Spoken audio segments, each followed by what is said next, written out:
Yes, Rax, we are live now. Over to you.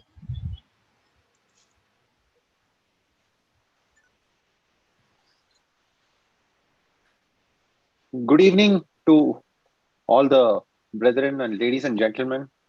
Welcome to the Universal Brotherhood Day 2021 celebrations of by the Freemasons of Bangalore area.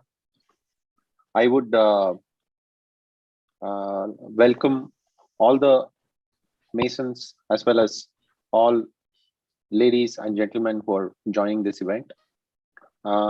We will start off the meeting now with a silent prayer.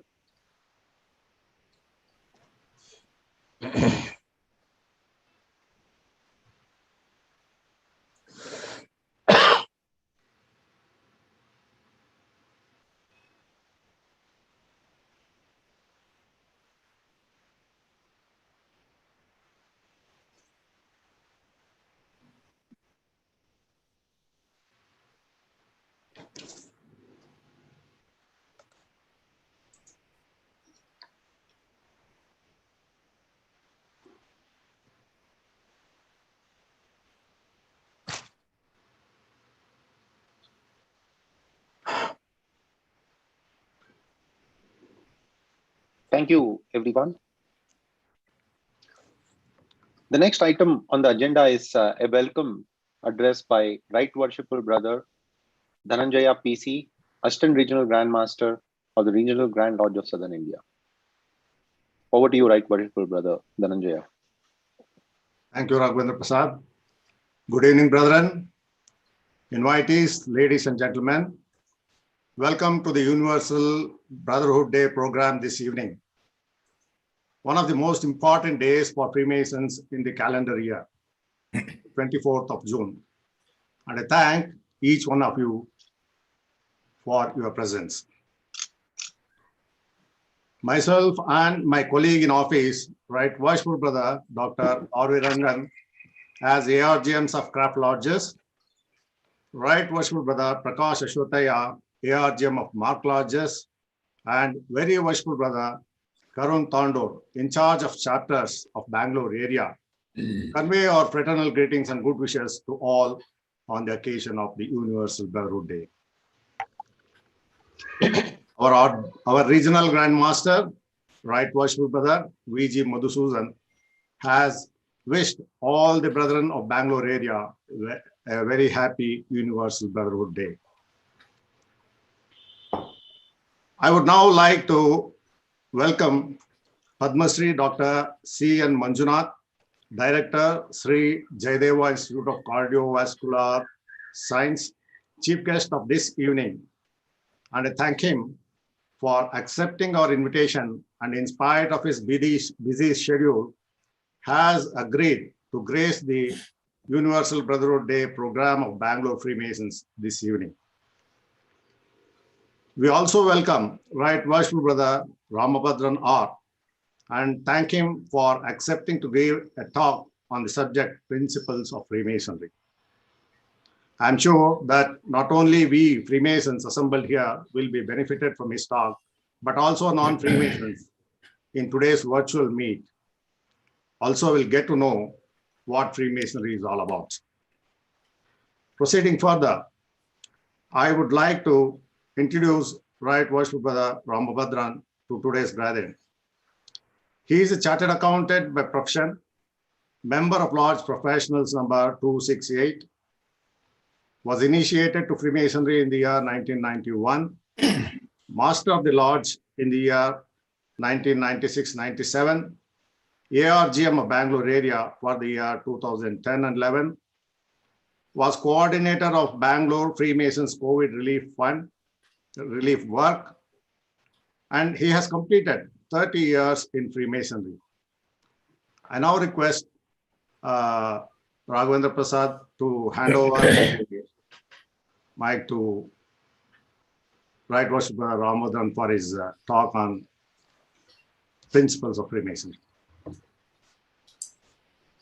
Thank you, Right Worshipful Brother PC Dhananjaya. I now request Right Worshipful Brother R. Ramabhadran to occupy the center stage. and give us a talk on principles of Freemasonry. Thank you, Raghavendra Prasad. Good evening to all the brethren who have logged in, ladies and gentlemen.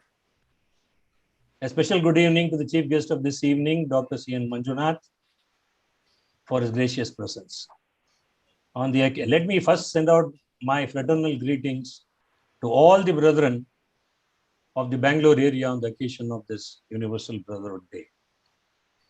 The topic of my presentation is principles of Freemasonry, but I thought it would be appropriate on this occasion to give a small background of why Universal Brotherhood Day and on 24th June of every year. The occasion was the 7th World Conference of Masonic Grand Lodges held at Santiago, the bustling and modern European-style capital of Chile. The date was 8th May 2004. This edition of the conference was drawing to a close, and it was time for the delegates to discuss, vote on all resolutions duly proposed and seconded during the course of the 5-day-long conference. One of these was that from that day onwards, all the Grand Lodges and their members should celebrate the day of the summer solstice in the Northern Hemisphere, otherwise known as St. John's the Baptist Day, that is the 24th day of June, as Universal Brotherhood Day, in recognition of and as an annual occasion to celebrate, propagate, and ideate the basic concepts of Freemasonry, that of a brotherhood of man under the fatherhood of God. The idea jointly mooted by the Grand Masters at the conference was unanimously passed. The then Grand Master of the Grand Lodge of India, Most Worshipful Brother Arun Chintopan, the recipient of Order of Service to Masonry, who attended the meeting as the Grand Master of the Grand Lodge of India, upon his return to India, issued the necessary directions to all the regions and daughter lodges to plan and celebrate every 24th of June as Universal Brotherhood Day by undertaking various activities. It was suggested that the brethren could organize charity programs and social get-togethers, invite eminent speakers to elucidate the concept of Universal Brotherhood, invite non-Masons, including media persons, to expose them to Freemasonry, its values, its organization, its achievement. The above suggestions were welcomed by all the daughter lodges and their brethren throughout the length and breadth of this land, and therefore it came to be that every 24th June of every year, we Freemasons celebrate and showcase the various activities that have been done by the respective lodges in that area to the general public and also to our own brethren to know what is happening in the area. Brethren, in this context, Brother Manly P. Hall, in his book titled The Lost Secrets of Freemasonry, has said, and I quote, "Freemasonry is a structure built upon experience. Each stone is a sequential step in the unfolding of intelligence. The shrines of Freemasonry are ornamented by the jewels of 1,000 ages. Its rituals ring with the words of enlightened, seers, and illuminated sages. 100 religions have brought their gifts of wisdom to its altar. Arts and sciences, unnumbered, have contributed to its symbolism. It is more than a faith. It is the path of certainty. It is more than a belief. It is a fact. Freemasonry is a university teaching the liberal arts and sciences of the soul to all who will attend to its words." Unquote. If such is the belief, practice of Universal Brotherhood should become a way of life to a Freemason. With this background, brethren and ladies and gentlemen, I will now move to a small paper and a presentation on the principles of Freemason. The tenets of Freemasonry are brotherly love, relief, and truth.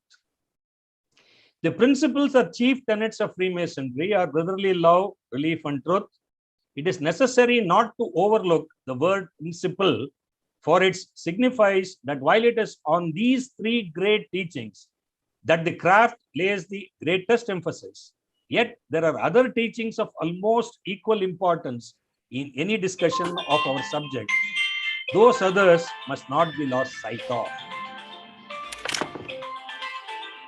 By a tenet is meant some teaching so obviously true, so universally accepted, that we believe it without question and always take it for granted. Examples of such teachings lie everywhere about us. Good health is better than illness. A truthful man is more dependable than a liar. It is better to save money than to waste it. Education is to be preferred to ignorance. But these are but a few of the countless examples of teachings that no intelligent man can possibly call into question. Everybody takes them for granted. They are tenets. When we turn to the principal tenets of Freemasonry, we are at once struck by an interesting fact. Freemasonry considers brotherly love, relief, and truth to be teachings of this kind. It holds them to be true in a sense that no man can question them. They are obvious, axiomatic, self-proving. Is it not only too common a thing for men to consider brotherly love, for example, to be such a thing that while it might be highly desirable, it is not practicable and is nothing therefore but a vision, to be dreamed of, but never possessed. It is challenging for Freemasonry to call such things tenets, for it means they are not only true, but plainly and obviously and necessarily true. Unless you can grasp this fact, unless you can see for yourself that the teachings of Freemasonry are realities, self-evident realities, and not visionary ideals, you will never be able to understand Masonic teachings. For Freemasonry does not tell us that brotherly love, relief, and truth ought to be true, that it would be better for us all if they were true. It tells us that they are indeed true. They are tremendous realities in human life, and it is as impossible to question their existence as it is to question the existence of the ground under our feet. The question is not whether we shall believe in them or not, for we cannot help but believe in them. The question is, what are we going to do about them? Let us now reflect a moment upon the principal tenets, beginning with brotherly love. By love is meant that placing of the highest possible valuation upon another person. A man's mother or father, his wife or children, his intimate friends, he values for themselves. Not for advantages he may gain from them, not for their usefulness to him, but solely each one of his own person and for his own sake. We work for such persons, we make sacrifices for them, we delight to be with them. That in detail and practice is what is meant by love. What then is meant by brotherly love? Manifestly, it means that we place on another man the highest possible valuation as a friend, a companion, an associate, a neighbor, a fellow, merely to be with him, merely to spend hours in his company, to have the privilege of working at his side is all we ask. We do not ask that from our relationship we shall make money or further our business interest or achieve some other form of selfish gain. Our relationship with such a one is its own excuse for being its own justification, its own reward. All of us know that this brotherly love is one of the supreme things without which life is a lonely, unhappy, dreary kind of thing. This is not a hope or a dream, but a fact as real as day and night or as the law of gravity. Freemasonry builds on that fact, takes it for granted, provides opportunities for us to have such fellowship, encourages us to understand it and to practice it, and to make it one of the laws of our existence. It is in short and in literal truth one of its principal tenets. Let's look at relief. The second of the tenets. Relief, which stands next in order, is one of the forms taken by the general principle of charity.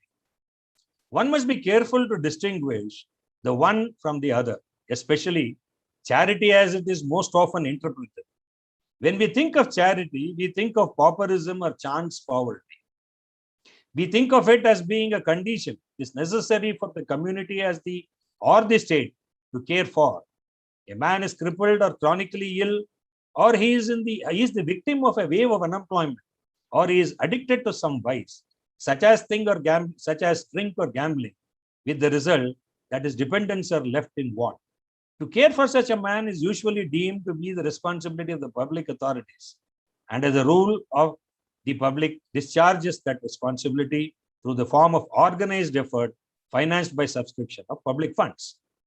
The Masonic conception of relief is somewhat different from this. While it happens that now and then some brother, through misfortune and as fault of his own, becomes more or less incapacitated and unable to support himself and his family, under such circumstances, is cared for by his lodge or the Masonic home. Such cases are the exception rather than the rule and are not what is meant by the word relief.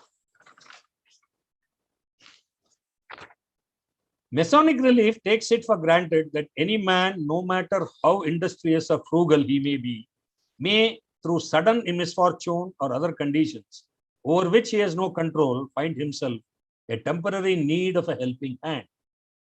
To extend to him such a helping hand is not what is generally described as charity, but is one of the natural, inevitable acts of brotherhood. Any possible conception of brotherhood must, in the very nature of the case, include as part of itself this willingness to give help and aid and assistance. Thus, relief, as thus Masonically understood, is in strict truth a tenet. If you are going to have brotherhood at all, we shall expect this free and cordial spirit of helpfulness to be a part of it. Let us look at the last of the tenets, the truth. The third of the principal tenets is truth, which is a vital requirement if brotherhood is to endure. Truth takes different forms, such as conformity of a concept to a fact or a reality, and not being false or erroneous.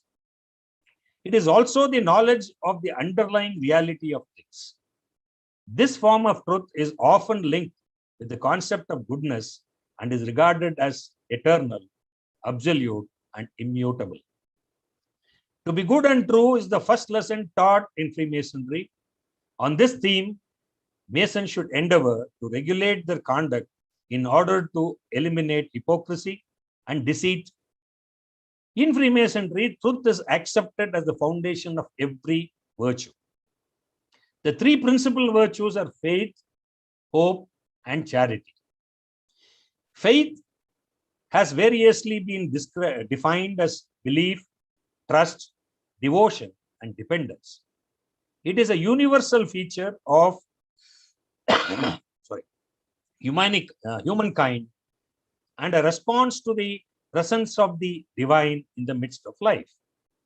In the words of St. Paul's, faith is the assurance of things hoped for, the conviction of things not seen. Faith is the bond of friendship and the support of society. Hope is an orientation towards some future event which will radically transform the present order. What is hoped for depends on the specific understanding of reality as displayed by a particular faith, by an individual, or by society. Hope is a ground for expectation, trust, or confidence. Hope can lead to dissatisfaction with the present order of things, but becomes the basis of a liberating or transforming practice. Charity or brotherly kindness is said to be the chief of all the social virtues and ought to be the distinguishing characteristic of every Freemason. Charity is devoted to the promotion of the welfare and happiness of humankind and not for the benefit of the individual. If charity is misapplied, it ceases to be a virtue and becomes a folly. Having dealt briefly on all the principal tenets of Freemasonry, in conclusion, brotherly love, relief, and truth are the principal tenets of Freemasonry. There are other tenets, also teachings of a truth and necessity, so obvious that argument is never necessary to sustain them. When you go over the teachings of Masonry, teachings Masonry provides you, you may not find that any of them are novel or even exciting. Novelty, however, while it may have its own interest, is not to be compared in value with the knowledge that the truth on which Freemasonry is founded are eternal. They are never new, neither are they ever old. Time cannot wither or custom stale their infinite variety. The freshness of immortality is upon them, for they never die. In them is a ceaseless inspiration and an inexhaustible appeal. They are the tenets of Freemasonry because always and everywhere they have been the tenets of human life. Having made a small presentation on the tenets of principal tenets of Freemasonry, we have to ask ourselves, are these relevant in the current times? As I premised, the principal tenets of Freemasonry have been the tenets of human life itself. So therefore, it is ever relevant in every time, every clime, and every mode. To our brethren in Freemasonry, it would be surprising to see why are we talking about principles of Freemasonry when we are all aware of it. Brethren, while it is taken for granted that we are all aware of it, it is but necessary that we should talk about it over and over again just to inspire and motivate us to do well and follow the principles of Freemasonry for the times to come. Brethren, in the context of brotherly love, relief, and truth, I have experienced quite a bit of it in my Masonic career of 30 years. But what one stood out for me was in my early years of journey as a Mason, probably 25 years ago, I had just been made a Mason and I was trying to still imbibe the principles and qualities and the qualities of a Mason and Masonry itself. When one of my colleagues, I will not take names in this, but I would definitely like to state the instance to drive home the point, how Masons in their daily life, in their profession, practice the concept of brotherly love, relief, and truth. There was this colleague of mine who knew that I was always going on an appointed day to a lodge for attending the meetings. And he also knew that these lodge meetings concluded with a fellowship.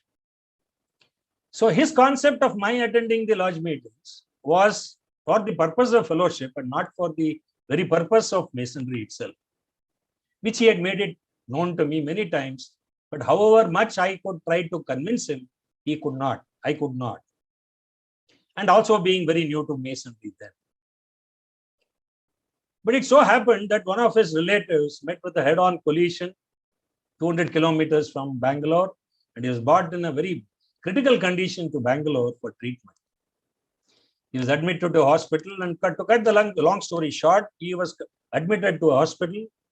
And when he came and told me he wanted a second opinion and a prognosis of what will happen to this co-brother of his, I had known a leading surgeon who was a member of our fraternity.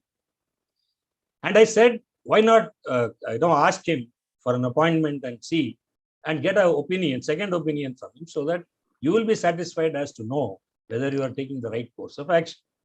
Now, brethren, let me tell you, at that point in time, he had heard my name, I had heard his name, but we had not met each other. He just took a phone call for me to introduce myself and ask for an appointment. And lo and behold, the same evening, he said, you can come and meet me at so-and-so time. Now I had to bring together all the co-brothers who were involved in this patient's relief, take them to the hospital where he had asked us to come, by which time he had already left because there was a timing difference. You cannot believe it that when I told him that I was there, he said, I am on halfway through down, but be there, I'll be back again. I'll come and see you at that appointed place. He came there, explained the whole thing to him, told the whole thing to my colleague. and the prognosis of what the patient will go through. Now, as my colleague was, was wanting to have answers for all his questions, requested him to also take over the patient whom he had admitted in a different hospital, which he said is against moral standards and ethics, business ethics, that he will not. But it was left to my colleague to bring the patient to him, after which he will take care of the patient. Now, the question is, when he was talking and giving his prognosis, and there were so many questions coming forth to him, and there were some doubts expressed whether you can do whether this doctor whom we are meeting could do the best. He made only one statement at that point of time, which made a lasting impression on me. He said, he told my colleague who was asking his questions, he said, me and Rambhadran belong to a particular community of people who, when they give their word, will always, to their extent possible, live up. That made a lasting impression on me. And my colleague, to cut the long story short, as I said, brought the patient to him. He did all the treatment, that he gave all the care that was required. And as the prognosis was done, which they thought they did not, the patient would not live anymore, lived for 30 more years from that day onwards. Now, why I'm narrating this incident to you, my brethren, all the concepts which I have now suggested, which I have now explained, falls into place in this one incident. When he accepted to see me, it was his brotherly love. When he treated the patient, it was relief. And when he refused to take our patient on his own, it was his moral standard that was the truth. When this happened at my early years of my journey into Freemasonry, I could not appreciate this fact more. But today, having gone through many webinars, many seminars, and having read many articles, I still remember that statement which he made, which is evergreen in my memory. And till this day, that leading surgeon, who is now a leading surgeon too, are good friends. And that bond of brotherhood has never faded. Now, as this is of a Mason practicing brotherly love, relief, and truth. Talking of these tenets being the tenets of human life itself, we have with us amongst the midst Dr. C.N. Manjunath, who is probably not a Mason, but I know for a fact that the kind of service that he is giving to humanity and to the patients he treats in general, to humanity in general, and to the patients he treats, the kind of relief and the relief that Masonry teaches us, and life itself, which our life has to be based upon. I have had the occasion of listening to him, and I know many of you are eager to listen to him. A lucid speaker, a down-to-earth man. In fact, in one of the seminars organized by Project Step 1, of which our brother Raghavendra Prasad has been doing a very great job. In fact, it was not meant to be for public, but it was meant to be for onboarding doctors, where I had a link, I listened. And while it was for doctors, but as a layman, I could understand every word spoken about by Dr. C.N. Manjunath. We are definitely lucky to have him amongst us. While a formal introduction will follow, I thought I need to contrast the concepts of Freemasonry being practiced by a Mason and also by a Mason, by a person who's not a Mason in his own profession. Brethren, I think I have not overstepped my time, which is given to me. Brethren, ladies and gentlemen, these are the few thoughts which came to my random thoughts, which I put together from references which are available from the public domain. These are my references. And before I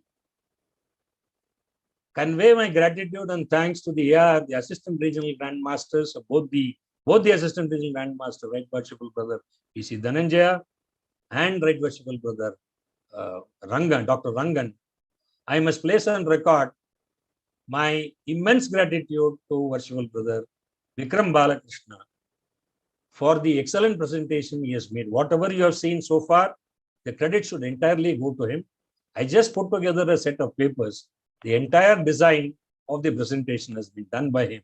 I now can understand why people like Worshipful Brother Vikram Balakrishna and Worshipful Brother Vinesh Hegde are very much in demand in these days when we can't physically meet and we are only involved in webinars and seminars, that their expertise in bringing out presentations. In fact, even I have seen them do that for many other seminars. Thank you, brethren, for all the help that has been extended. And a thank you to one and all for a patient hearing. Thank you, my brother. Thank you. Thank you, Right Worshipful Brother Ramabhadran R, for that extremely enlightening discussion on the principles of Freemasonry.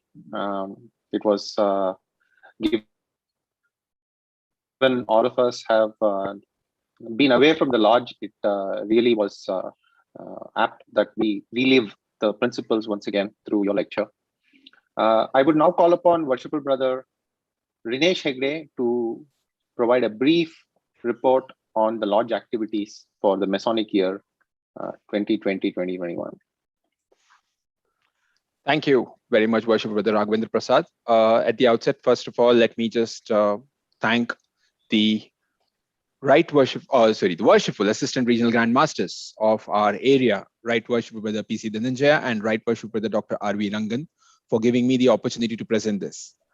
Coming from the point where Right Worshipful Brother Ramabhadran mentioned about brotherly love, relief, and truth, it comes naturally to explain or to inform our viewers, our brethren, on what exactly was our lodge able to do during this year.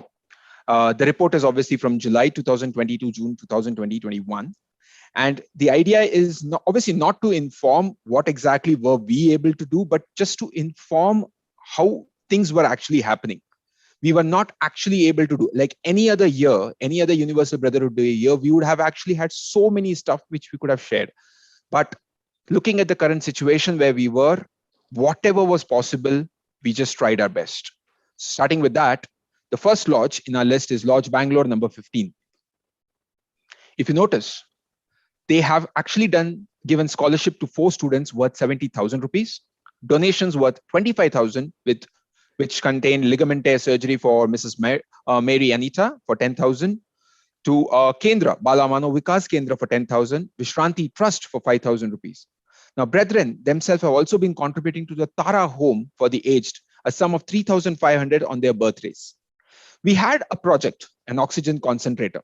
This project was proposed by the Grand Lodge of India and in collaboration with the Regional Grand Lodge of Southern India, and was made available for emergencies to Masons and their families. So many of the lodges actually took part in this, Lodge Bangalore being also one of them. So they contributed for 1 oxygen concentrator, which was worth 60,000 rupees. Along with this, there's another project which they actually worked on. This was for conventors. They got 160 conventors for a price of 50 lakhs. Now, these conventors were imported from US and were distributed free to the hospitals which required this equipment. Now, the conventors were sourced by Worshipful Brother Sundaram and Worshipful Brother M.S. Ravi, who worked out the installation and testing and commissioning of the conventors. Worshipful Brother S. Vasudevan, under the banner of Vishranti Trust, enabled the procurement, and thereafter the brethren of this lodge identified the user, hospitals, and assisted in the distribution and installation of these conventors. They also had conducted an inter-lodge program. They constituted a rolling trophy at the Lodge Srinivasa Gopala number 190 for the most benevolent and charitable Mason for the year. So you can see some of the photographs which we have kept here. Lodge meetings. They actually conducted 6 virtual meetings and 2 physical meetings, one of being an election and an installation. Overall, Lodge Bangalore had been very busy this year, and I hope that we continue doing this. Moving on, we have Lodge Southern Cross number 24. The donations which they actually did was around 400 kilograms of food relief material distributed to the needy in and around the lodge premises. By the way, listeners, Lodge Southern Cross actually meets near Kolar Goldfields. So they actually were very required. They were able to do a lot of good job in that area. Members of the lodge in their individual capacity have actually distributed about 1,000 masks to the KGF police so that they can actually take care during this pandemic year. The lodge also planned to provide back to school kits to 30 students for the year 2021-22. They actually had 12 virtual meetings. Thank you, Lodge Southern Cross, for your contribution. Moving on, Lodge United Services number 58. As we said about the oxygen concentrator, Lodge United Services also contributed towards the same. They got one oxygen concentrator for their brethren and their families. Hand sanitizers, fogging machine, and ration kits. This was a unique one, which we were able to do thanks to the help of Right Worshipful Brother Dr. R. Nagaraj Naidu. So we were able to provide this sanitizers and some of the ration kits to 1,100 people, including healthcare personnel working in Kengeri PHC and Yashwantpur constituency. 300 plus sanitary workers, BBMP Paurakarmikas at Jayanagar 4th block and Cooktown were actually given this sanitizers and ration kits. Sri Venkateshwara Ram Narayan Ruya Government General Hospital in Tirupati also received a fogging machine and some hand sanitizers. You can see some of the photographs which we have put. They conducted 10 virtual meetings with 2 physical meetings, one being an election and the other being an installation. Thank you, Lodge. Moving on, Lodge Gibbs. Again, they contributed to the oxygen concentrator. Special thanks to Worshipful Brother Derek, who actually actively got involved in conducting various COVID relief drives, including setting up a group for receiving calls related to COVID through the Step 1 inbound, which even our Worshipful Brother Raghavendra Prasad is a member.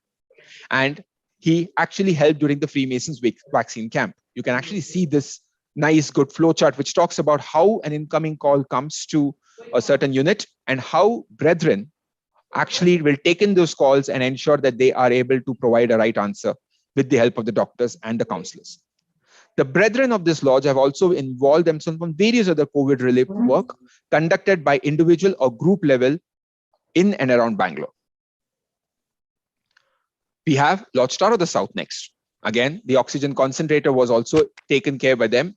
The donations which they did was 15,000 was paid to lodge professionals towards the Assistant Regional Grandmaster's project for food distribution in Bangalore area.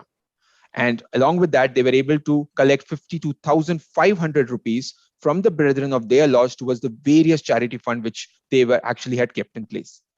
They had almost around 10 virtual meetings from July till date.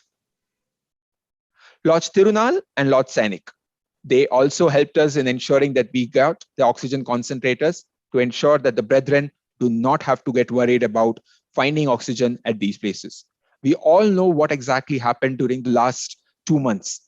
Many of the people were actually trying to figure out where can they get a bed, where can they get an ICU with some bit of an oxygen, including for some mild cases. Now, obviously, to ensure that we do not put that burden on the hospitals, oxygen concentrator was one of the initiative which we thought of, which our Grand Lodge of India thought of, and most of our lodges actually took part in it.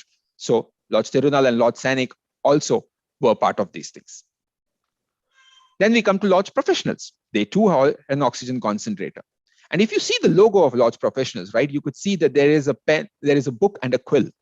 Lodge Professionals has been the financial backbone in providing all the support with respect to finances, maintaining the balances, ensuring it is audited, everything for all the charitable activities conducted by most of the lodges here, especially when all the lodges were coming together under the banner of the ARGM.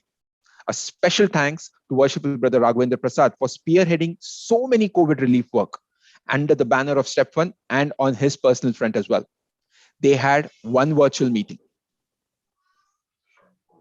Moving on, Lodge North Star. They had one donation of a spinal scoliosis surgery, which was in collaboration with Lodge of Light number 413. They had one virtual meeting, but that got overshadowed with the Masonic education which they were able to conduct. From the month of July 2020 till last Sunday, they have conducted 51 meetings under the banner of a Masonic communion with Right Worshipful Brother Bharat V. Ipur, which is attended by brethren from around the country and world. Most of the brethren over here and the people who have been listening to us, especially brethren, have been able to get some idea about the Freemasonry, especially when they are not able to actually attend. The photo which you can actually see has been designed by our Worshipful Brother Vikram Balakrishna, which kind of emphasized that the new world is all about sitting in front of the system with a headset on and listening to people. Lodge of Light number 413. The donations of these lodges. One spinal scoliosis surgery for worth 5 lakhs was done with support of Lodge North Star. They were one of the first lodge in Bangalore to conduct a vaccination program for 200 people. You can see the 2 photographs which are there. They even started a Feed the Hungry program. Food packets were distributed over 2 months to the needy. They had donated 155 sanitizer stands to the government of Karnataka. 20-bed oxygen center ran for 25 days. You can see one of the photos on the top left corner. They have been really beneficial for those people who were not able to find places in some of the hospitals because of the full stress which was actually the hospitals going through. And there are so many stories that these brethren can actually have a peaceful day, that they were able to help so many people. Donation of around 9 laptops and 2 mobile phones to poor students so that it enables them to bridge the technology gap, especially during this time for learning. They even donated 200 adult diapers to Krishna's Nadi Old Age Home. These adult diapers were in behalf of Lodge Goodwill number 5 and obviously their Lodge 2, which was sponsored by Worshipful Brother Vishal Chirania as a continuous charity program which they have been doing every month for the past 1 year. They have had one virtual meeting. And a special thanks to Worshipful Brother Thomas Kishan for spearheading each and every part of this. He literally has not slept. I am pretty sure of that. 10 hours of working in the hospital, 10 hours of working on the field, doing whatever he can. He has been interviewed by TV reporters as well. And look, the work which they have been doing. Brethren, listeners, ladies and gentlemen, this is the brotherly love, this is the relief, and this is the truth which we Freemasons stand for. Thank you very much. Thank you, Worshipful Master, Worshipful Brother Rinesh Hegde. Now we move on to the item. Just before we move on to the item, which is the address by the chief guest, it's my honor and to read out a brief profile of Dr. C.N. Manjunath. Dr. C.N. Manjunath, as you all know, is a senior cardiologist and director of Sri Jayadeva Institute of Cardiology, Bangalore. Under his leadership, Jayadeva Institute has recorded 500% overall growth, and the bed strength has increased from 330 to 1,600 beds exclusively for cardiac care. He has been a pioneer in the concept of treatment first, payment next concept, and has exhaustively implemented this concept and propagated that every needy patient should be given quality treatment irrespective of their financial affordability. He has taken affordable cardiac care across the state by opening branches in Mysore and Kalburgi apart from Bangalore. He has organized and participated in many camps across the state where the underprivileged and tribal patients have been treated. He has mobilized more than 50 crore donations from various charitable hospitals and built upon a poor patient corpus fund. The interest generated these funds are utilized for the needy and the poor. Even medicines are given free of cost for deserving patients. He has continued and even contributed more to the society and also has brought many laurels to the country in the area of interventional cardiology. He has donated 2 acres of land for establishing primary health center in his native village, which is functioning. Under his leadership, the hospital has treated 50 lakh patients and conducted 5 lakh operations or interventions in the last 12 years. He has shown the country, the government hospital can function like 5-star corporate hospitals. IIM Bangalore, Leadership School of Singapore, London School of Economics, Yale University, USA, have appreciated Jayadeva model of high quality patient care at an affordable cost. American President Barack Obama has applauded the Institute's work under the guidance of Dr. C.N. Manjunath. Dr. C.N. Manjunath is instrumental in starting a 400-bedded world-class hospitals complex in Mysore, which is catering to the needs of Mysore, Chamnagara, Mandya, Hassan, and Madikeri. Another milestone is establishing the state-of-art Jayadeva Hospital at Kalburgi in 2016, which caters to the Hyderabad, Karnataka region, which was deprived of cardiac facility in the last 70 years. He has won numerous awards for his work, including Padma Shri in 2007, Millennium Plaque of Honor by Honorable Prime Minister of India at the 103rd Indian Science Congress in Mysore in 2016, was declared the Man of the Year by Bangalore Press Club in 2016, Lifetime Achievement Award by Indian College of Cardiology 2016, Distinguished Leadership Award by Indian International Academy of Cardiovascular Sciences, Canada, in the field of cardiovascular sciences during International Conference on Translational Research in Cardiovascular Sciences, Sri Yam Vishweshwarya Senior Scientist Award 2019 by Indian Institute of Science, Bangalore, Dronacharya Award received on 30th June 2018 at New Delhi during 10th Asia Pacific Vascular Interventional course. The list goes on and on and on and on.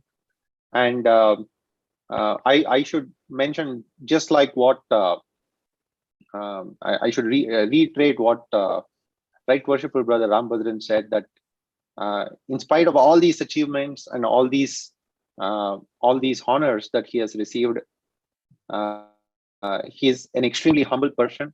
And when you hear him speak, it'll be something which you will experience for yourself. With this, I would like to welcome Padma Shri Dr. C.N. Manjunath. Over to you, sir. Good evening.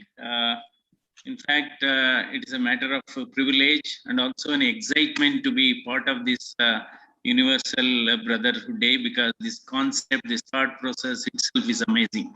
Because in these days of extremely stressful environment, urbanization, digitalization, mechanization, people are losing eye-to-eye contact, and they are losing, no value for relationship.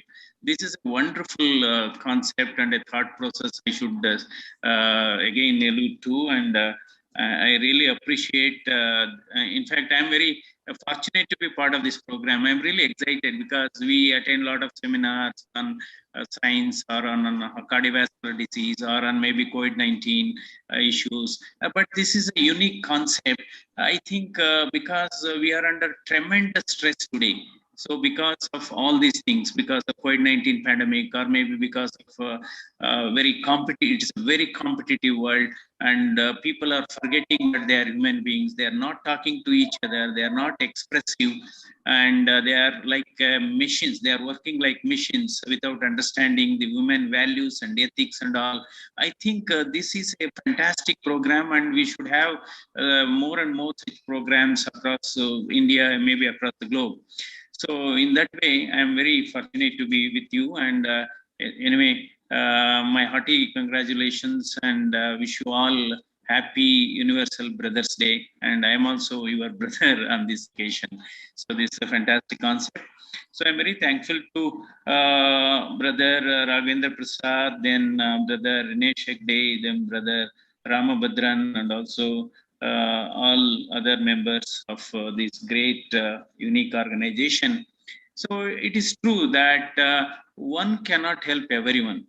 Definitely everyone can help someone. I was just going through some of the greatest gestures and contributions you have done in the area of this health, particularly COVID-19 pandemic. You have contributed in form of oxygen concentrators, sanitizers, masks, and also provided scholarships to some poor people, poor students. So also other various charitable this thing.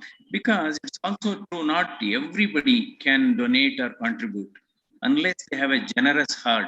So there are some people who have less money but more generosity, they will contribute. So that is the reason I think that concept is very true. You should not be proudy, you should not be greedy, and you should not be bossy, because we are living on a planet which has got a greatest gravity. So whatever one goes up will come down. So during this process, we should always try to help as many people as possible, and we should take pleasure in helping. That is the joy. That is the. In fact, there are some phrases that we should always talk without any condition, and you should smile without any intention, and you should help without expectation, and that's the beauty of brotherhood. So that is a great thing. And there are some, of course, my focus of talk today is going to be COVID-19. That's what Mr. Brother Raghavendra Prasad asked me to speak before 6 best doctors in nature. Number one is sunlight. You know, when sunlight falls on the skin, it synthesizes vitamin D. So sunlight is one among the best doctors in nature. Second is diet. Third is what is called friendship. So friendship is also a natural doctor, because I think there are many studies. That is the whole concept of brotherhood. If you have more good friends, you have more understanding friends who have a lot of faith and trust with each other, that friendship has got a positive impact on your health, overall health, whether it is blood pressure, whether it is heart diseases, or whether it is diabetes. So friendship, in other words, is some sort of an invisible thing, it's like a heartbeat. It is invisible, but it continuously supports you throughout your life. There are many friends, many types of friends. We have bad friends, they give a lot of lessons. And we have good friends or true friends, they give joy, they give peace of mind. And so, in fact, the impact of friendship on health increases as we age. Suppose at the age of 60 or 65 or maybe 70, I think people search for friends. So that's the reason, however you are busy during your between 40 to 50 years and all, you should always give some time for friends. Otherwise, when you reach 60 or 70, that time you are free, but you are not able to get any friends. So you have to build this friendship to a greater extent. It's very important. And we are always talk about GDP. What is GDP? Gross domestic product, as one of the best parameter to assess the country's progress. Equally important is what is called GNH, Gross National Happiness Index. So gross national happiness index is also, in fact, in my opinion, is bigger than your GDP. So your GDP can improve if the gross national happiness index is more, and we have to come together. I think that togetherness is the secret. That is the success story of this universal brotherhood, or maybe even the principles of Freemasonry. So I think that togetherness is very important, because alone you can only run, but together we can walk. Actually, together we can walk, and alone you can smile, but together we can laugh. So alone I can enjoy, but together we can celebrate. So that is the beauty of this friendship and this organization. I'm extremely thankful to this association and organization. You are doing a wonderful service. It's a great noble gesture, and this should become contagious. So this is what happens, because we need at this point of time peace of mind. Peace of mind is the richest thing on the earth. Is richer than anything. So I think this is the way, because today we are seeing nearly 50% of deaths in India are due to stress-related, lifestyle-driven diseases. So 50% of deaths are due to lifestyle diseases. And what are those important lifestyle diseases? One is cardiovascular disease or heart attack. Second is high blood pressure. Third is diabetes. Fourth is stroke. And fifth is cancer. And now one latest addition to this list of lifestyle disease, what is called screen addiction. I think screen addiction, we are working day and night. The online classes are going on. The children are getting glued to the screen, laptop, or your computers or iPads or tabs, whatever it is. So screen addiction also resulting in loneliness. Today, nearly 1 in 8 in India, 1 in 8 in India is suffering from loneliness syndrome. Unfortunately, it is all because of some of the in my opinion, there are two worst discoveries the man has done it. One is money. So one is money, and second is this mobile phone. I think this is one of the reasons why people have gone into a loneliness syndrome. See, lonely, they are not, that doesn't mean they are alone. Even if there are 5 people sitting together and each one is looking into their mobile phone, and not talking anything about the routine things, or they're not exchanging professional issues, not exchanging about, I mean, just some family issues, or some, they don't talk anything. And at the end of sitting half an hour, 1 hour, what is happening? And all this five will leave this place without talking to each other. So need of the hour is to talk to each other than talking about others. When talking about others is gossip, and talking to each other is friendship actually. So when you should have, I think that is one of the important. Today, you look at these various, talking about cardiovascular disease, 25% of deaths in India today is due to heart attack related diseases. Unfortunately, in India, 30% who suffer heart attack are below 40 years of age. This is a really a bothering thing. In the Western countries or European countries, usually heart attack occurs after the age of 50 or 60 years. But in India, all these lifestyle diseases are occurring 15 to 20 years earlier than what is happening in the Western world. There was a time children used to bring parents for the treatment of heart attack or high blood pressure. Today, parents are bringing their children in the age group of 20, 25, 30 years for the treatment of high blood pressure, heart attack, or even for that matter, various types of lipid abnormalities. So this is where food habits have changed, food products have changed. This is one of the burning problem today, what we are seeing. See, I think there is no need to get into any recipe, or there's no need to get into any consultation with the dietitian today. Whatever our grandfathers or our grandparents were eating, follow the same food practices. I think then all these problems can be controlled. Of course, today what is happening, the common risk factors for heart diseases or heart attack, number one is smoking. Unquestionably, smoking is number one cause. Then the second is excessive drinking. Excessive alcohol is also an important risk factor for heart diseases. Of course, there are some studies.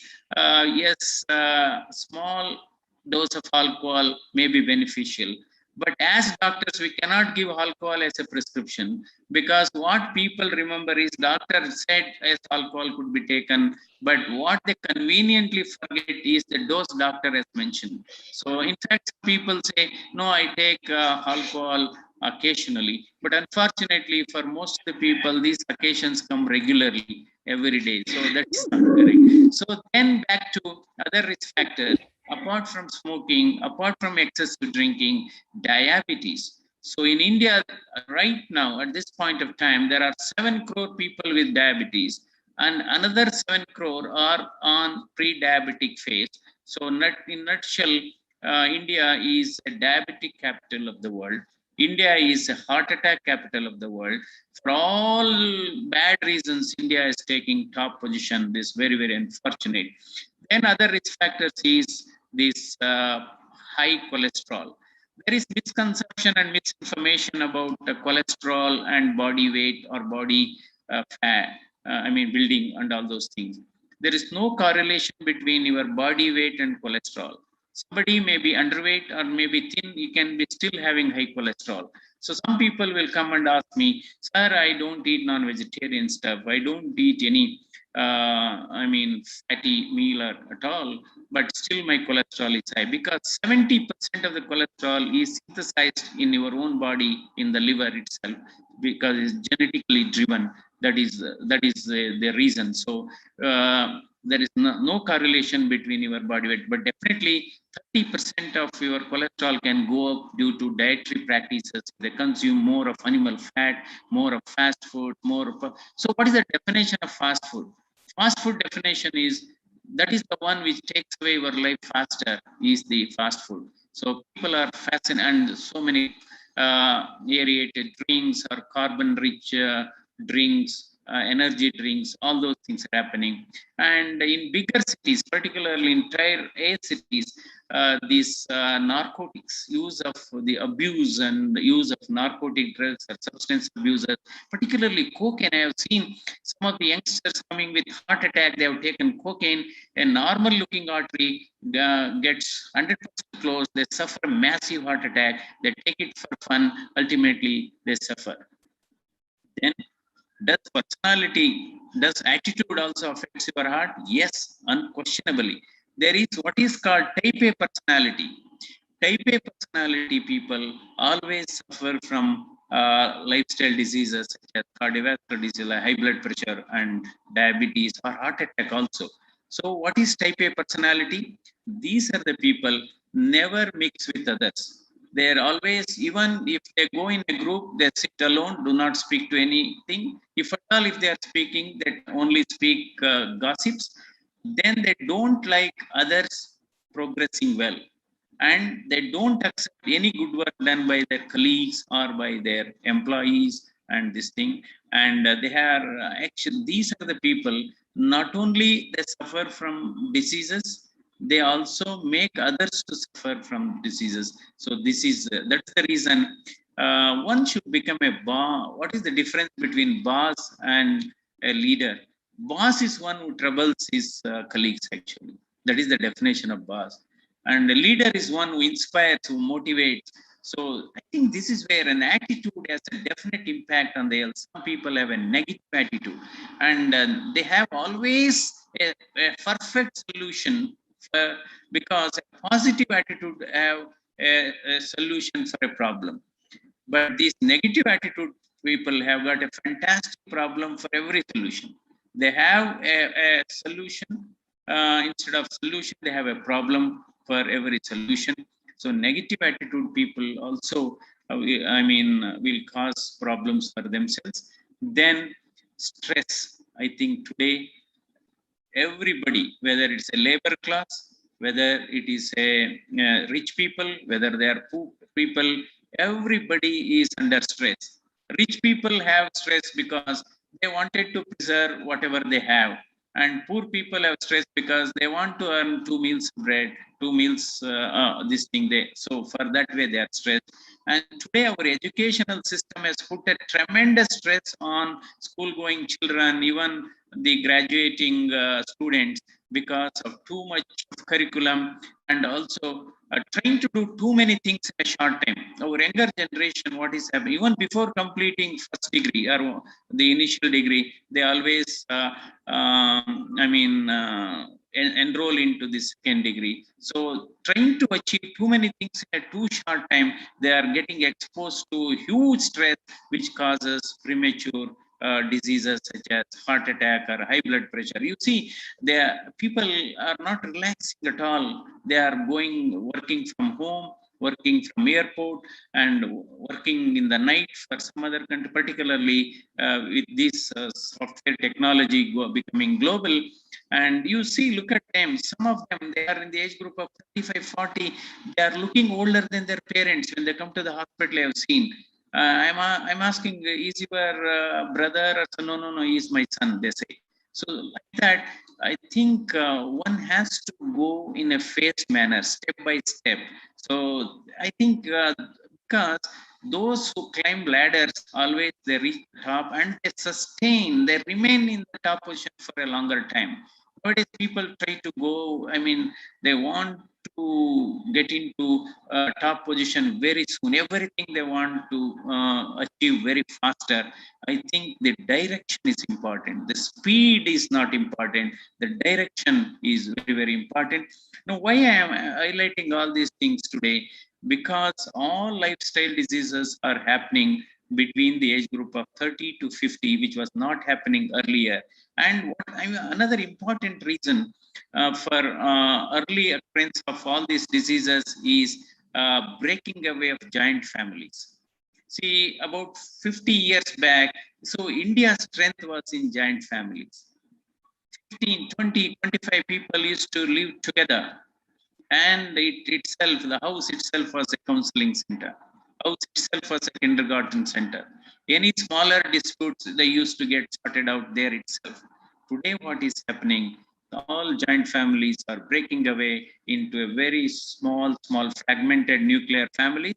And in 2021, the definition of joint family is husband and wife living together is a joint family. Husband and wife living together is a joint family, and each one of them, both of them are under stress. If they have a kid, then they have to raise that kid, and they have to take care of the education, daily quarreling, and as a result, we are facing all those problems. And air pollution today is also another emerging risk factor.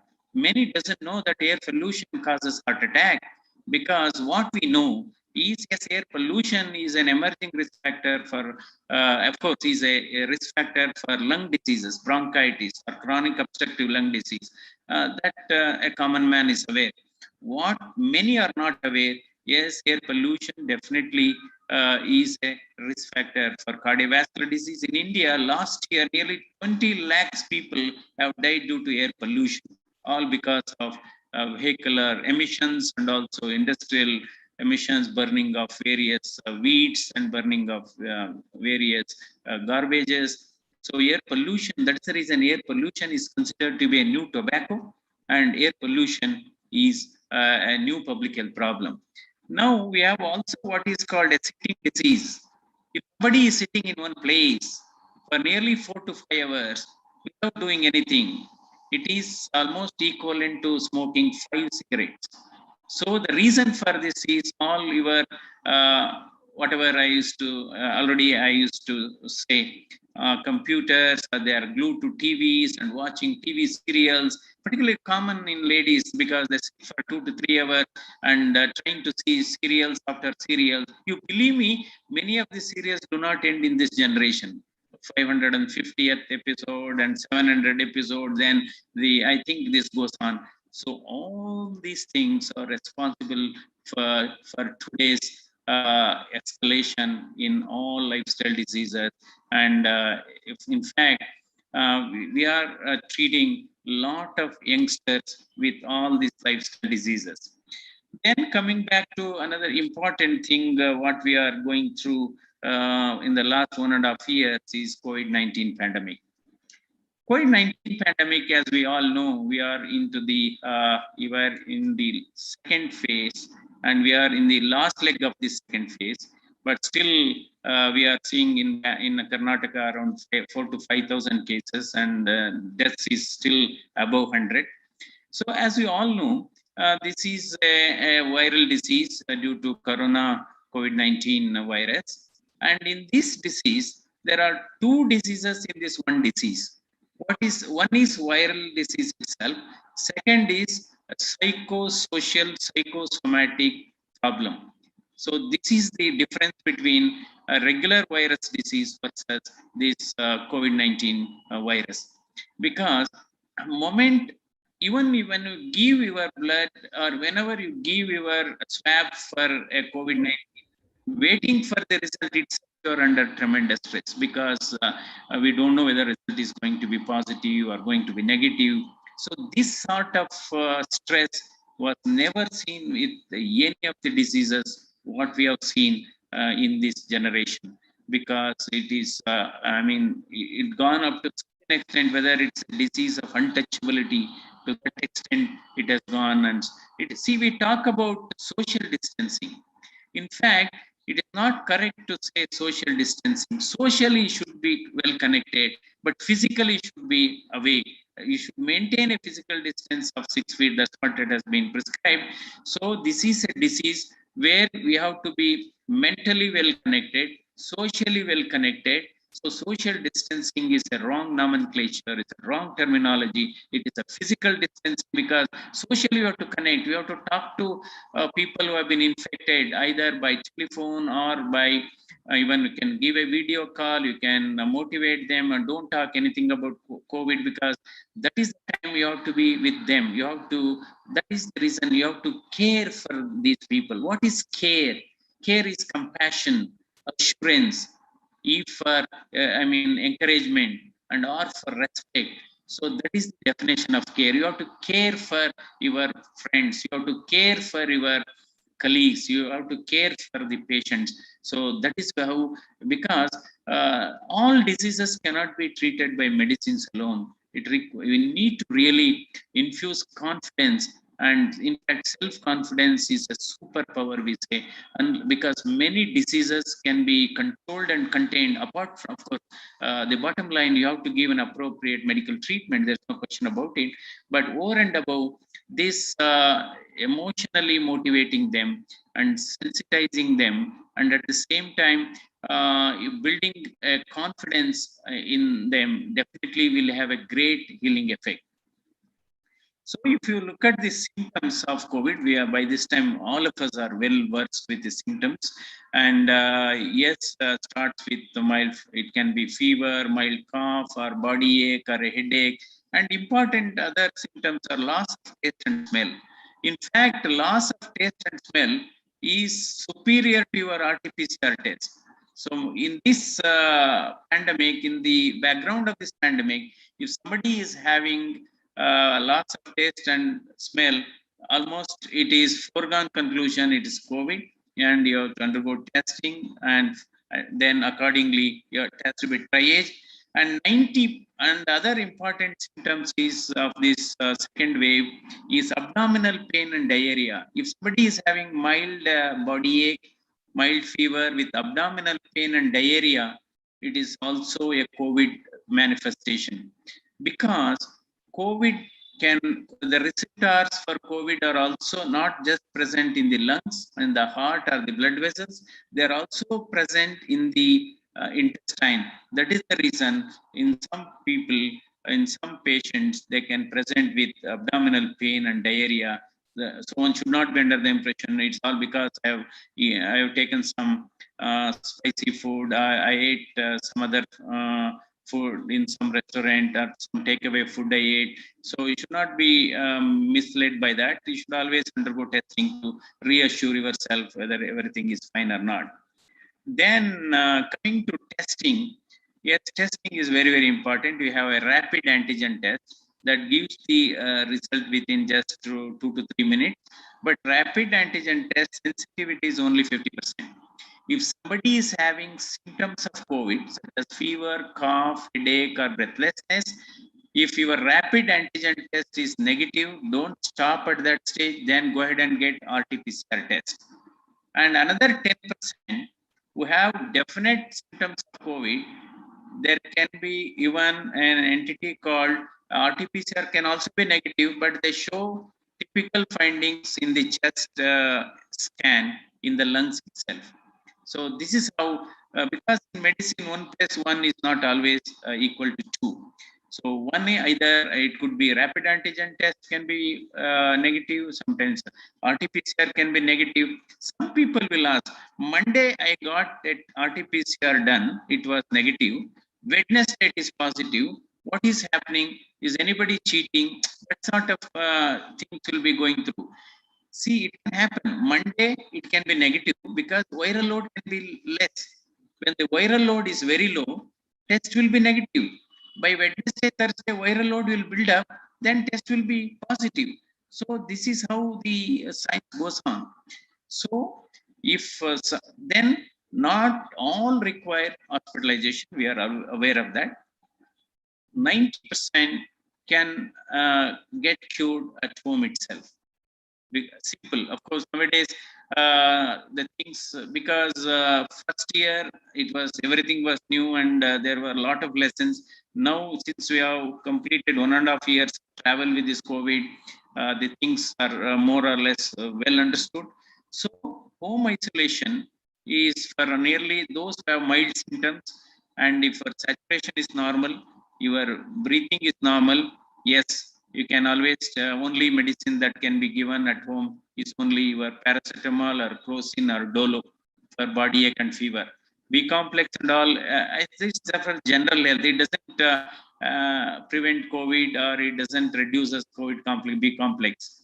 So most important, when you are at home, 10% those initially have mild symptoms can worsen between day 7 and day 12.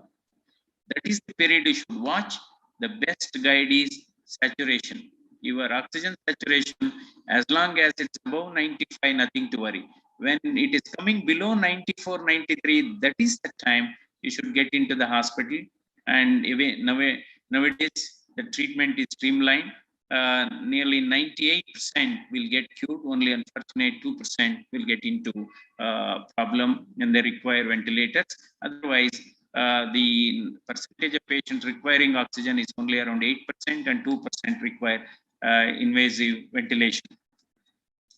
So now another important issue is, yes, wearing the mask, because this COVID will never go. It is quite active. It is going to stay. So for the next 6 months, we have to take all precautions apart from physical distancing. I was talking about wearing the mask. Mask is a social vaccine. We have to wear mask for next 6 months up to December.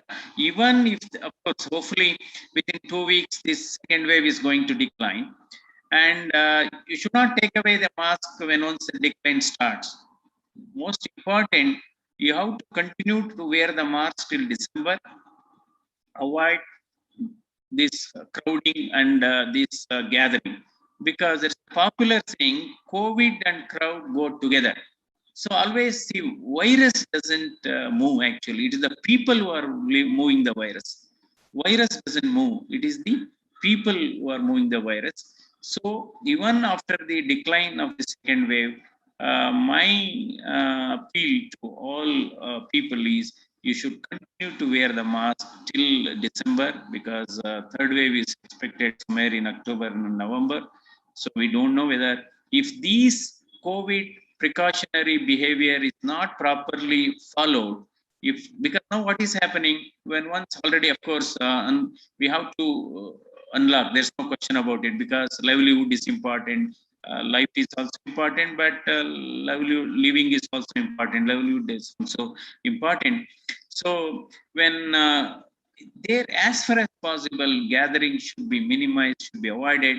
In my opinion, all big gatherings should be banned till December. Marriage to be restricted, but maybe village festival or car festival or Rathotsavas or political, social, religious gathering should be banned till December, and marriage and other important social functions to be restricted. And because it has happened during, we have predicted second wave even last year itself, but it was taken a bit lightly, then we got into the problem. So these are some mask also. An infected person should wear always a 3-layer mask, or maybe even the N95 mask, infected person. But those who are around can wear other masks, but some people wear cloth masks. In fact, a lot of people I've been seeing wearing a cloth mask. But if you are wearing a cloth mask every day, it should be washed properly. Next day, ironing should be done. Otherwise, without washing, without ironing, if they are repeatedly using it, it becomes wet. Suppose an infected person is wearing a cloth mask, and if that cloth mask becomes wet, he is going to infect others. And an infected person should definitely wear a 3-layer mask. If N95 is not available, he can wear 2 simple 3-layer masks. Otherwise, it is going to infect others. And home isolation, again, this oxygen saturation is the best guide to know whether he is recovering or whether he is going into complications, because early recognition of complication is extremely important. Then coming to vaccine, in fact, I really congratulate this organization. Today you have organized a free vaccination camp, and I was heard, that nearly 70-80 people have been vaccinated. So regarding vaccination, there should not be any hesitancy. There are 2 types of vaccines, Covishield, Covaxin. Both are safe, both are effective, and they are going to work against all these so-called various mutations. And don't bother about mutation. It is a natural, fundamental property of the virus to mutate. This is nothing new for COVID. So we are giving various names, delta, delta plus, and maybe next after some time alpha might come, maybe gamma might come. It is a natural fundamental property of the virus to mutate, and with mutation we don't know whether it is going to be more virulent or going to be more transmissible. We don't know, but again, same precautions to be continued. It's very, very important. And vaccination can be taken even for ladies who are during their menstrual phase also they can take, during lactation also they can take, no issue. Now even pregnancy, during pregnancy also, after first trimester it could be taken. And sometimes a lot of people keep asking me, I have suffered an heart attack, I have undergone angioplasty, I have undergone bypass surgery, I am taking blood thinners, can I take? Yes, please take.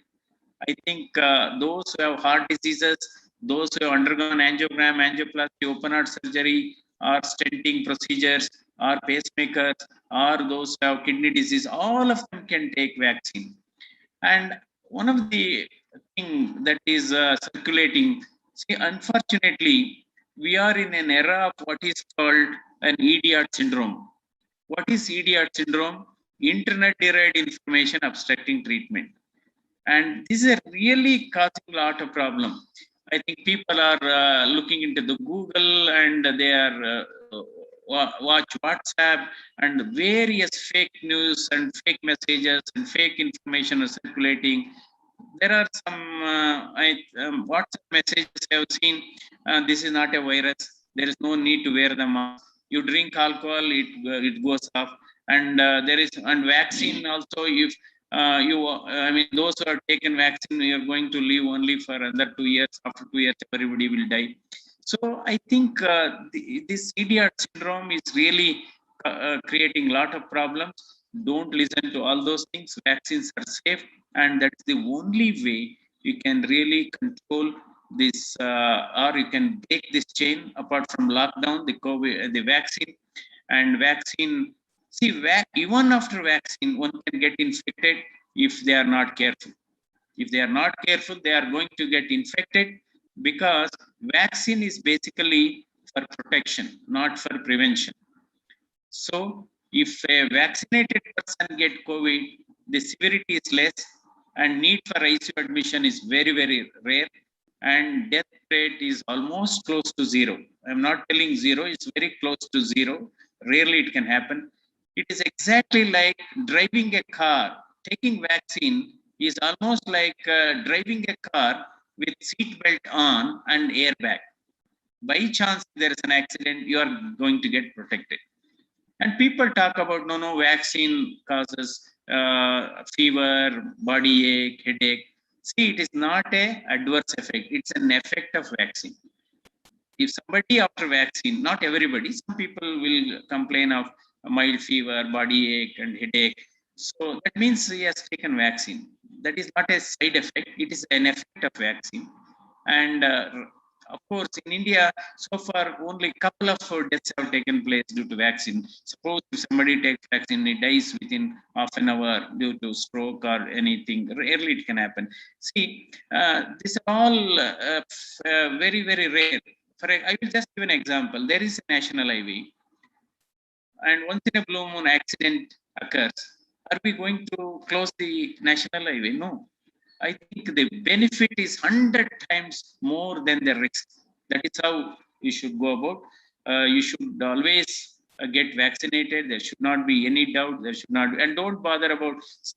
Sometimes some people say Covaxin is better. Next month Covishield is better. Whatever it is, you should vaccinate all people. Of course, now 18 and above are eligible beneficiaries in years to come. Sorry, in months to come. Even 12 to 18 age group will also likely to be vaccinated because vaccinating children is also a priority. Otherwise, unless you vaccinate them, you can't send them to schools. That is also very, very important. In Japan, United States and all, they have started vaccinating children between 12 to 18. So, yes, precautions is very, very important because we don't know whether third wave is the last wave, whether there can be a wave after wave, we are not definite. And we have to follow just for because I've been talking continuously for last 30 minutes plus. I think just in the lighter vein, we always don't touch men. Don't touch men. That is mouth, eyes, nose. We should not touch men. Follow women. That is washing your hands. Then O for obeying the physical distancing. Then M for mask up. E for exercise and eat vegetables. And N for no for gathering. I think precaution is must, and always, unless we take precautions, it's not just a responsibility of the government control and contain the COVID. There has to be a people participation. People have to coordinate. Otherwise, and this weekend, a lot of people from tier A cities keep moving to their villages. Please, for next 4-5 months, these people should not frequently visit their hometown. Otherwise, they carry the virus from here to there and bring back the virus from there to here. So these are some of the important things. Hopefully, I think this brotherhood concept is excellent. I once again congratulate all the brothers. This is how we should take this world forward, because unnecessarily this vindictive attitude and hatredness, I think will not do good to this society, because ultimately we are all one, and we are all human beings. So thank you very much for taking so much of time. Thank you. Thank you, Dr. C.N. Manjunath, for that very inspirational talk, as well as helping all the audience come to know about what are the COVID safe practices, and also put it in such a nice way that you drove home the point. Thanks a lot. Thank you. I would like now to call Right Worshipful Brother Dr. R.V. Rangan to propose a vote of talk. But thanks.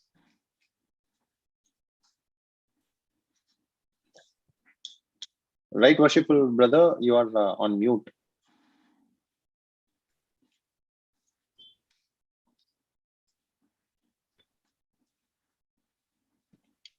You can speak now.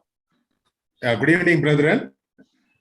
Dear most worshipful, right worshipful, and very worshipful brethren and brethren all.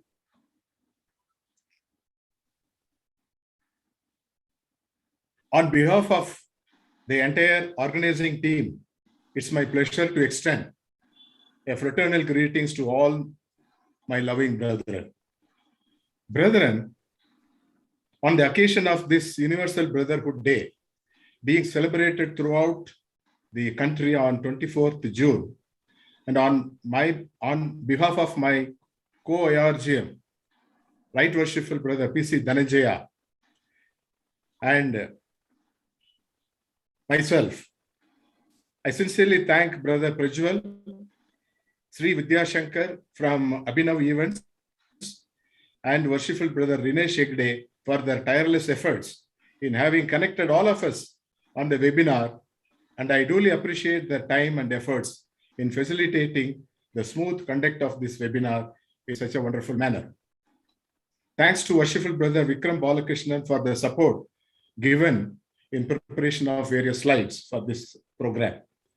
My thanks also goes to Right Worshipful Brother Ram Bhadran for having delivered an excellent Masonic talk on principles of Freemasonry, which was thought-provoking and an inspiration for all of us. And his talk contained Masonic thoughts of the highest order, especially talking about the brotherly love, relief, and truth. Thank you, Right Worshipful Brother Ram Bhadran. Our thanks also goes to Dr. Manjunath CN, the director of Sri Jayadeva Institute of Cardiovascular Diseases and Research, for having given his consent to be the guest of honor, and for his vast information about tackling COVID-19 during the pandemic, and also taking care of cardiovascular diseases, especially to take care of the diabetes and blood pressure and maintaining with a healthy diet. It was a very informative about how we should take care of the stress and restlessness in our daily routine life. Thanks to Dr. Manjunath for his extensive talk on vaccination also. It was a very useful information for every one of us. Brethren, I'm happy to inform that all the lodges of the area had come to a COVID-19 vaccination camp for Masons, their families, and for the general public. The day commenced with an awareness program for the public held at our own Freemasons Hall to emphasize the importance of the vaccination. I take this opportunity to thank Worshipful Brother Raghavendra Prasad, Worshipful Brother Saravana Javahar, Derek, and doctors from Ramaya Medical College and Hospital for their cooperation and support in conducting this vaccination camp. Our special thanks goes to Worshipful Brother Rinesh Hegde for compiling the list of activities conducted by the lodges of our area. Last but not the least, my dear brethren, I would like to sincerely thank all the brethren who participated in this Universal Brotherhood Day program. Thank you and thanks everyone. Thank you all once again. Over to you, Raghavendra Prasad. Thank you, Right Worshipful Brother Dr. R.V. Rangan. Thanks, brethren, for joining, and ladies and gentlemen, for joining this Universal Brotherhood Day 2021 program in large numbers. I would like to once again thank Dr. Manjunath for taking time out of his busy schedule and joining us. Thank you. Thank you.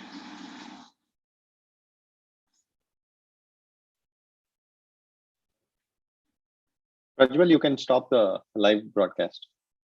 Yes, Rag, we are offline.